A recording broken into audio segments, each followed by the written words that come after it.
Pada 28 April 2021 kemarin, Cina sukses meluncurkan modul pertama untuk stasiun luar angkasa mereka ke orbit bumi. Sayangnya, roket yang meluncurkannya malah ikut mencapai orbit, sehingga kini lepas kendali untuk jatuh kembali ke bumi.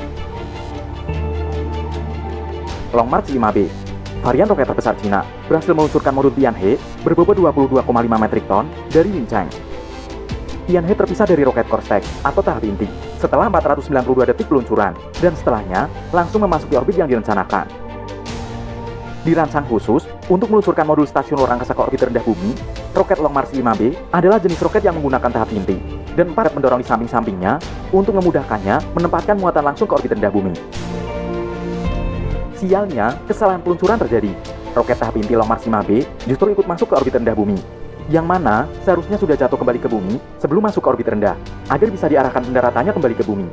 Biasanya diarahkan ke lautan. Hal itu pun membuat roket tahap inti tak terkendali. Nah, bahayanya, roket berukuran besar ini berpotensi mendarat di wilayah yang berpenghuni. Radar berbasis darat yang digunakan oleh militer Amerika Serikat untuk melacak pesawat luar angkasa dan objek lain di ruang angkasa pun turun tangan. Melalui serangkaian pengamatan, mereka berhasil mendeteksi sebuah objek dan mengkatalogkannya sebagai badan roket Long March 5B. Sekarang disebut 2021-035B. Roket tahap inti Long March 5B dengan panjang sekitar 30 meter dan lebar 5 meter diketahui sedang berada dalam ketinggian orbit 372 km dan bergerak dengan kecepatan lebih dari 7 km per detik, yang berarti hanya butuh 90 menit untuk sekali mengitari bumi. Menurut Space Newscom, sampah antariksa 2021-035B ini diperkirakan akan jatuh ke bumi. Sayangnya, di mana dan kapan tepatnya sampah antariksa ini akan mendarat tidak mudah untuk diprediksi. Penurunan orbitnya memang akan meningkat ketika dia memasuki atmosfer bumi yang lebih padat. Tetapi, kecepatan proses ini tergantung pada ukuran dan kepadatan objek, serta variabel lain seperti variasi dan fluktuasi atmosfer, yang dipengaruhi oleh aktivitas matahari dan faktor lainnya. Salah satu hal yang penting yang diketahui adalah kemiringan orbital sampah antariksa ini mencapai sebesar 41,5 derajat, yang berarti dia bisa jatuh pada wilayah yang tidak lebih jauh dari New York, Madrid, dan Beijing di lintang utara, dan tidak lebih jauh dari Chile dan Wellington, kemudian Selandia Baru di lintang selatan. Dalam hal ini, Indonesia termasuk lokasi jatuhnya. Meskipun begitu, kemungkinan seseorang untuk tertimpa seonggok puing sampah antariksa yang jatuh dari luar angkasa adalah 1/1 triliun.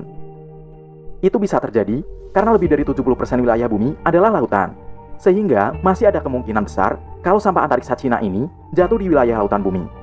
Nah, siapa yang bertanggung jawab atas sampah antariksa ini? Hukum internasional menetapkan kompensasi yang akan berlaku jika terjadi kerusakan di bumi, maupun ketika ada 2 atau lebih satelit yang bertabrakan di luar angkasa.